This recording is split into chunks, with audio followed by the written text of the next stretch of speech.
Your new normal calls for a new schedule. It's Grateful Monday, and you're cooking shortcuts. Welcome to the Hopefulist, a daily talk show hosted by veteran broadcaster Wendy McClure. Join Wendy each day as she shares her life lessons that transformed her from perpetual pessimist to the ultimate hopefulist. The perfect morning show to get you caught up on the day's top stories while sharing insights that will lead to positive transformation and bring out the hopefulist in you. For more inspiration, visit Hopefulist.com. And now, here's your host and hopefulist, Wendy McClure. Hello, and welcome to a Monday. It is March 30th, 2020, day 197 of Gotta Get on Ellen. Yes, welcome to a Monday. It is Grateful Monday, and that is the day that I read off a couple of entries from my own gratitude journal as an example to show you how easy it is and how it can ultimately change your life. That's right. So some of the things I chose to share with you this week is I've been taking a course. It's called the Knowledge Broker Business. Tony Robbins is part of it. Dean Grazioso is part of it. If you are not familiar with Dean, I hope that you've at least heard of Tony. I thought that everybody had heard of Tony, but then when I started mentioning him to some people, I was very surprised at the number of people who did not know who Tony Robbins was. So, but he's a very big deal in the personal growth space, making the most out of your life space.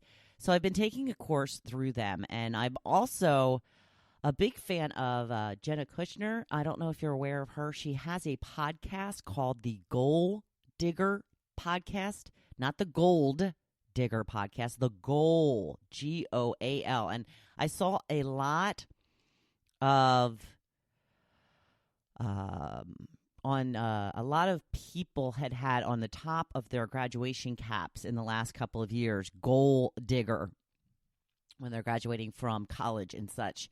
And I attribute that to her. So I started following her maybe, 6 months, 8 months, 9 months ago, something like that. And I realized this past week that she was also one of the people involved in this course that I've been taking. So depending on the person that you purchase the course through, you become part of their group and you get their special bonuses and their special coaching and all of that. And I really didn't realize that when I purchased it.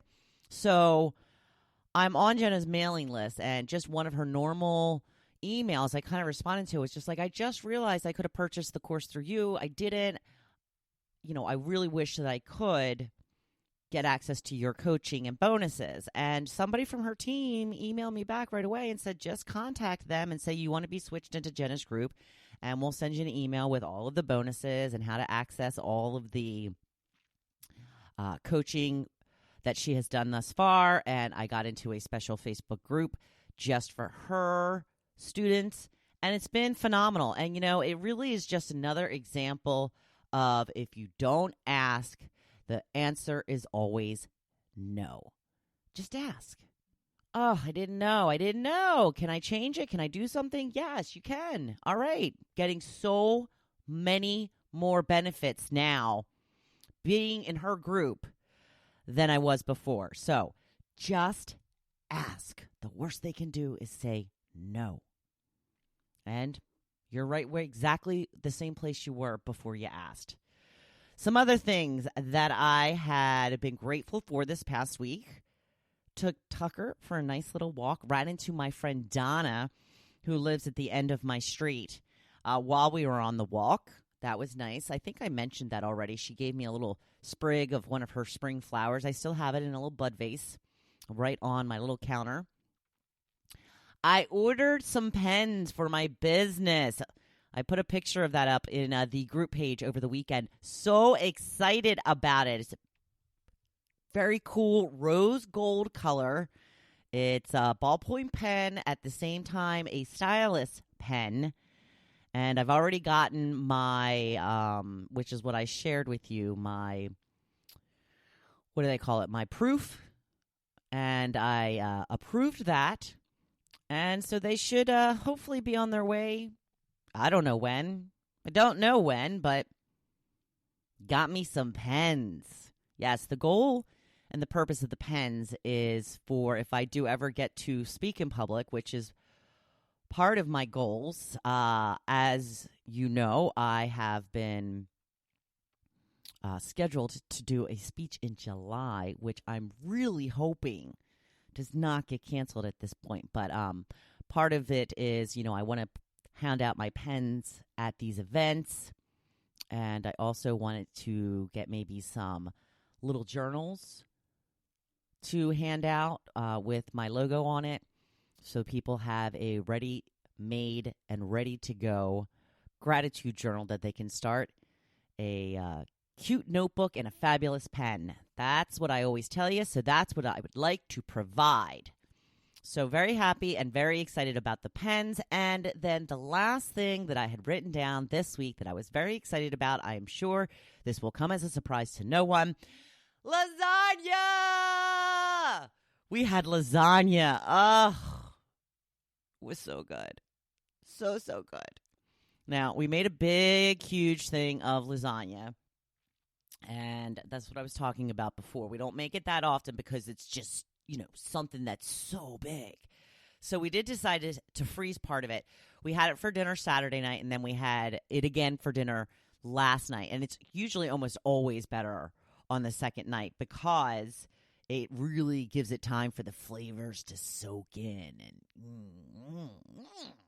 so I had it 2 nights in a row. Now I am going to try my hardest not to listen to it calling me from the fridge because I need to get back on my healthy eating track at least during the week. And that does not include lasagna for dinner, lunch, and or breakfast any day. So we did leave some in the fridge for Joe to eat for dinner this week. So he's got 3 dinners sectioned out for this week for him. And then we were still able to put another 4 pieces in the freezer for future use. So we still have 2 more dinners that we can get out of this one lasagna. So worth it? Yeah, it was delicious. We had we really had a lot of fun over the weekend. I was having a conversation with Joe about the fact that I think this is making us make more out of our time than we normally would because normally, we probably wouldn't be going out anyway. We don't go out a whole lot. So we probably just would have been laying around watching TV, what have you, not really trying to make the most out of the time that we have stuck in the house because it just kind of wasn't a big deal before because, it was what we were choosing. But now, my neighbors are down and I had a little happy hour in the driveway with them on Friday. And we sit in the driveway because the sun is on that side of the house in the afternoon. And we used to kind of make fun of people who sat in their driveway and we're like, look at us now. Look at us now. We were all judgy. And now we're doing the same exact thing. And then a little later on after dinner, we had built a fire in the new fire pit, and our neighbors had come over to join us. Socially safe space we kept for the most part. And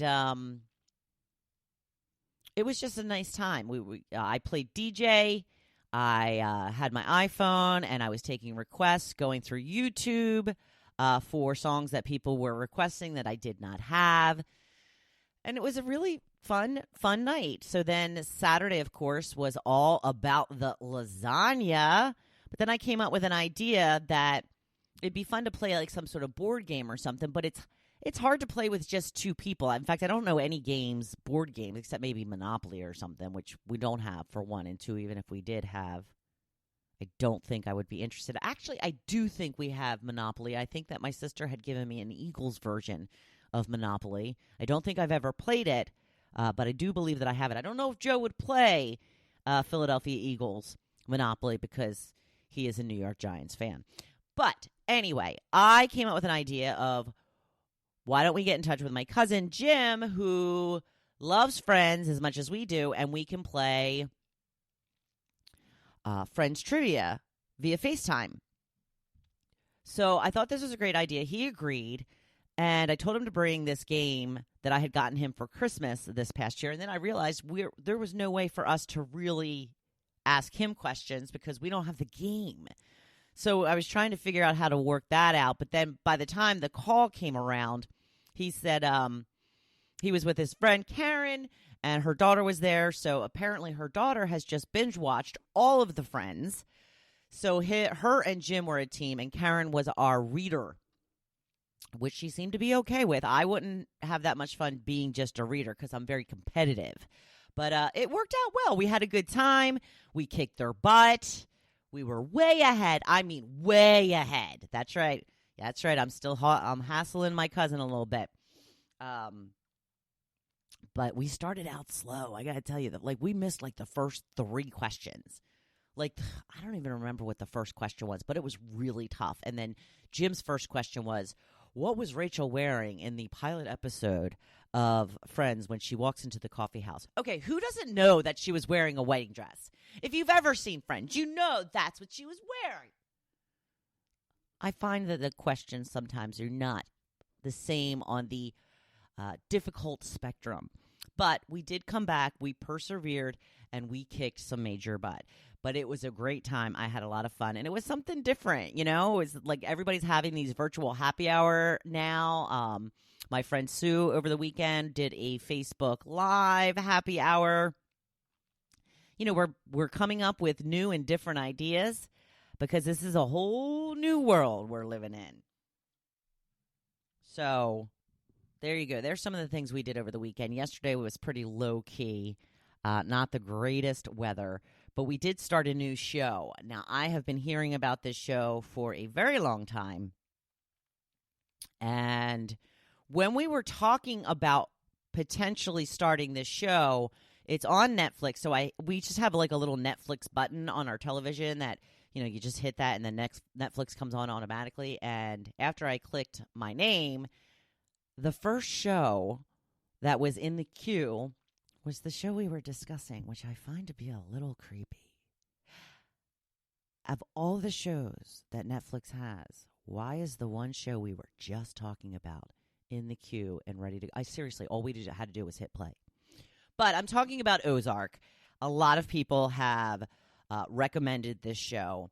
We've watched 2 so far. And, of course, it's Jason Bateman and Laura Linney. And Joe says he's having a little bit of a hard time with it because he's used to Jason Bateman in more comedic roles. So this is obviously a very serious role for Jason Bateman. I have to say he's looking a little older than I recall. He's just got really, really deep lines in his forehead, which I know I do too, but I feel like his are a little bit worse than mine. And when I brought this up to Joe, he said, well, he is our age. Okay, what does that mean? You think that I look as old as him? I did not bring this up to him, so now he's going to be like, oh, great, I'm in trouble. That's right, you are in trouble. You are in trouble. Are you saying I look as old as Jason Bateman? What? Ugh, jeez Louise. But anyway, I'm finding it very interesting. I am hooked. And it's kind of cool because now I can't watch it without Joe. And, I get into these shows and I just binge until it's over. So it's good that I kind of have to take this one slow, or else I probably would be spending the entire week watching all 3 seasons of Ozark. So, so far, very much enjoying Ozark. And I do see what all the hubbub is about. I had tried to get Joe to maybe check out this tiger show that everybody's ranting, raving about. But he was not. He was a no-go on that. Maybe I'll try and check that out when he's at work, because he is still going to work, by the way. And I don't know. I don't want to get hooked on it it's definitely not something I need in my life. I don't really need anything to distract